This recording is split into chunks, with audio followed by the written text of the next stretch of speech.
A morning assembly is a gathering of individuals, typically in a school or educational institution, that takes place at the beginning of the school day. It serves as a collective meeting where students and teachers come together for various purposes, such as announcements, discussions, presentations, and fostering a sense of community.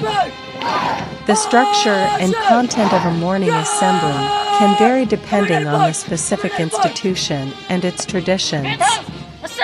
However, some common elements often found in morning assemblies include prayer or meditation. Many schools begin their assemblies with a moment of silence, a prayer, or a brief meditation to set a calm and focused tone for the day. National anthem or pledge. In some countries, morning assemblies include the singing of the national anthem